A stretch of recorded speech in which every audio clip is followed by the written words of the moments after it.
Hello students, today I am going to start a new chapter of class 11 Sociology, chapter 4 Culture and Socialization. Here we were talking about exnotherism. तो देखो, it is only when culture come into contact with another. ये तब होता है जब एक culture दूसरे culture के साथ मिल जाता है, समाजीकरण हो जाता है। तो कल्चर जैसे कि अगर हम माने बिलीव्स वैल्यूज़ जो कि कंट्रीब्यूट करता है सोसाइटी में।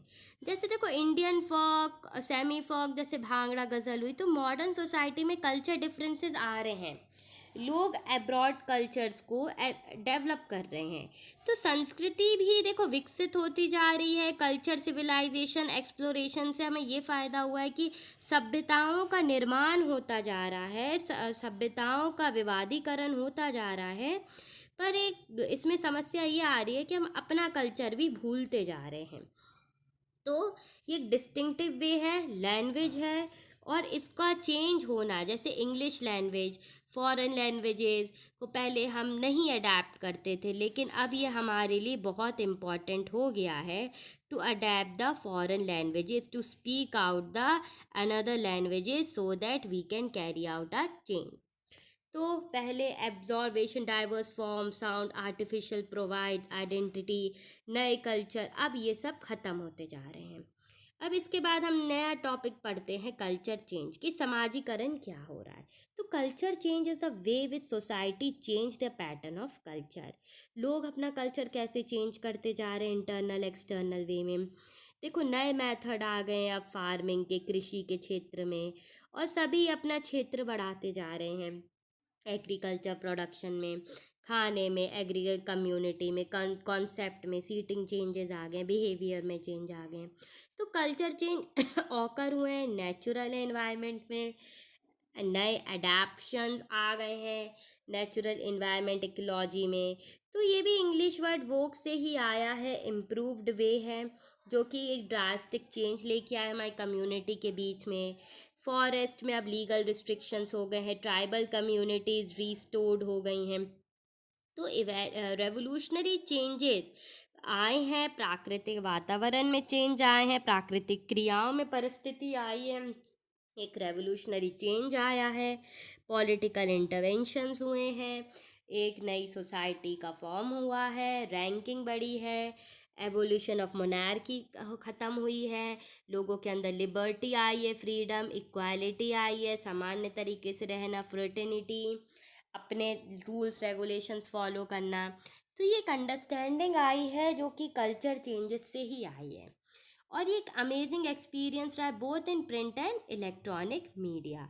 और लोगों ने इस बात को समझा भी है, परिवर्तन को स्वीकार भी करा है, लोगों के अंदर जागृति भी आई है कि और उनको सोचने पे मजबूर करा कि परिवर्तन करना भी ज़रूरी है, कांस्टेंट रहना ज़रूरी नहीं है। और ये एक तरीके से रेवोल्यूशन, एक क्रांतिकारी परिवर्तन है, और हमें इसको करके आगे बढ़ना है ताकि हम अपने आगे अपनी लाइफ बहुत अच्छी बिता सकें। इसके बाद आता है टॉपिक सोशलाइजेशन, समाजीकरण। तो I believe that a complete life is inquisitive for everything, plants, cattle, guest, feast, festival, quarrel, friendship, companionship, discrimination, scorn. तो देखो मेरा विश्वास है कि हमारे चारों तरफ की सभी वस्तुएं संपूर्ण जीवन में शामिल हो, जैसे पौधे, पशु, अतिथि, या हम कहें उत्सव, लड़ाइयाँ, मित्रता, हर चीज़ हो हमारे पास, तो वो कभी जटिल ना दिखाई दे। और मैं जानती हूँ, समझती हूँ कि और मैं अपने बचपन की आभारी भी हूँ कि शायद कि मैंने कभी भी किसी पीड़ित व्यक्ति को नहीं देखा, और मैं महसूस करती हूँ कि वो क्या असंपूर्ण था, किस चीज़ से आज वो संभल रहा होगा। तो देखो at the time of the birth, जन्म में के समय बच्चा जिसे हम समाज कहते हैं या सामाजिक व्यवहार, तो उसके बारे में कुछ भी नहीं जानता है। परंतु जैसे जैसे बच्चा बड़ा होता है, वे केवल भौतिक संस्कार के बारे में ही नहीं सीखता, बल्कि बुरे लड़के लड़कियां उनको मिलते हैं, वो उनको कुछ ना कुछ सिखाते हैं। तो देखो व्यवहार आपका बनता जाता है, आपका व्यवहार अच्छा रहता है, समाजीकरण अच्छा रहता है। शिशु धीरे धीरे स्वयं जानकारी प्राप्त करता है, आत्म जागरूकता बढ़ती है। तो संस्कृति के तरीके के बारे में भली भांति जानता है, जन्म लेता है। व्यवहार आगे बढ़ने के लिए व्यक्ति को मानव की तरह व्यवहार करना चाहिए। तो देखो, अगर देखा जाए कि बच्चे बहुत अच्छे होते हैं और इनकी एक समझदारी रहती है, तो अगर हमने एक स्टोरी भी सुनी है कि वुल्फ चिल्ड्रन ऑफ मेंडापोर, जिसमें दो लड़कियां होती हैं, उन वुल्फ का रिपोर्ट करती हैं 1920 में। और इंटरेस्टिंगली एक ये इंसिडेंट होता है कि दो बच्चियां पाई जाती हैं भेड़िए की गुफा में, और पशुओं के चारे पैरों में चलती हैं, तो मांस खाती हैं। तो ये एक तरीके का हमने देखा है कि देखो, समाजीकरण, देखो बच्चा भी नहीं जानता वो कहाँ पर है, परंतु बच्चे का जन्म उसके जीवन में बदलाव तो ज़रूर देता है, और ये सत्य है। तो देखो, पालन पोषण आपका कैसा हुआ है, अनुभव कैसे हुए अपने जीवन में, जैसे हम अपने दादा दादी से कहानियाँ सुनते हैं या अपने माता पिता से नई नई क्रियाओं के बारे में जानते हैं, तो अनुभव से ही गुजरता है जीवन। बुजुर्ग व्यक्ति दादा दादी बनकर हमारे माता पिता को सिखाते हैं। तो विभिन्न पीढ़ियों में हमने यही जाना है, और बच्चों का जीवन भी हमने यही जाना है कि समाजीकरण एक बहुत बड़ा रूप है। तो समाजीकरण एक व्यक्ति का एक जीवन पर्याय है, और ये एवर लास्टिंग रहेगा, आगे तक रहेगा, और ये सोशलाइजेशन को एक जन्म देगा। तो समाजीकरण प्रत्येक व्यक्ति का काफ़ी प्रभाव पड़ता है, राजनीतिक कार्यक्रमों में, शिशुओं के संपर्क में आने वाले लोगों के प्रभाव में।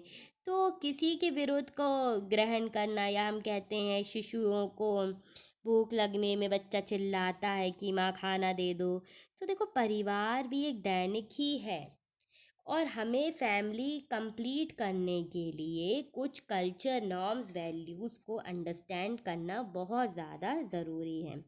और ये एक मूल्य रूप भी है, एक जागृति भी है, एक प्रक्रियाएं भी है।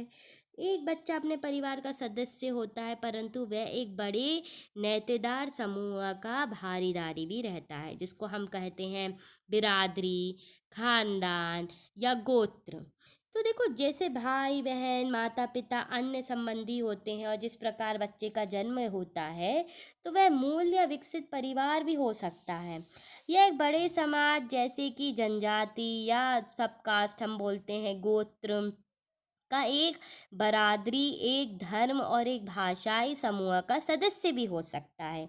तो इन समूह में हमें संस्थाओं की समस्या, इनका प्रत्येक सदस्य पर कुछ विशेष व्यवहारिक मानक मूल्य समझना, या एक पुत्र पुत्री या पौत्र धान नियति समझना, तो ये भी बहुत ज़्यादा अनिवार्य। तो एक व्यक्ति, अगर हम कहें गांव में रहता है, शहर में किसी जनजाति से संबंध है, और यदि जनजाति का संबंध यहाँ अब जनजाति में है, तो धार्मिक समूह में संबंध विभिन्न परिवारों से अलग अलग हो सकता है। तो वास्तव में अगर एक व्यक्ति जो भाषा बोलता है उस क्षेत्र पे आधारित होती है कि ये कहाँ की भाषा है, तो वह एक संबंध रखता है उस भाषा से।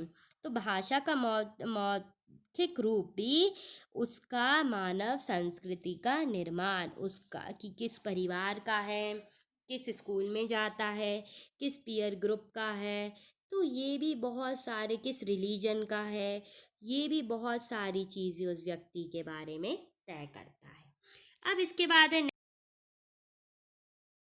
Next Y fact. तो देखो, जब बच्चा पैदा होता है तो वो किस परिवार का है, किस समूह का है, ये जानना बहुत ज़रूरी है। तो देखो, पारिवारिक व्यवस्थाएं भी अलग अलग तरीके की होती हैं। तो अगर हम इन्फेंट के एक्सप्रेशंस में कैरी आउट आते हैं, स्टैंडर्ड क्रॉस करते हैं कल्चर का, तो देखा है कि many of them living is that termed as a nuclear family with our parents and sibling. तो हमने बहुत जगह देखा है कि लोग अपने परिवार में सिर्फ माता पिता भाई बहन अकेले रहते हैं, वास्तव में सिर्फ 4 लोग, तो इनको न्यूक्लियर फैमिली बोलते हैं। जबकि दूसरे मामले में हमने देखा है कुछ बच्चे दादा दादी, चाचा चाची, भाई और ज़्यादा लोगों के साथ रहते, तो एक महत्वपूर्ण है। तो देखो, एक समाज की संग्रह संस्थाओं में परिवारों की स्थिति अलग अलग होती है। तो सबसे अधिक पारंपरिक समाजों में जिस परिवार में व्यक्ति जन्म लेता है, उस व्यक्ति का पूरा जीवन, व्यक्तित्व, सामाजिक स्थिति, नियंत्रण वहीं होता है।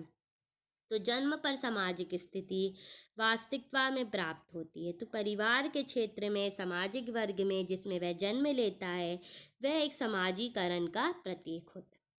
ट्रेडिशन, तो अगर हम ये जाने तो देखो, माँ बाप, भाई बहन, माता पिता का दृष्टिकोण, ये सब भी उसको परिवर्तित करता है। तो बच्चा पूरा अपने पेरेंट्स के बिहेवियर, कैरेक्टरिस्टिक्स पे ही डेवलप्ड होता है।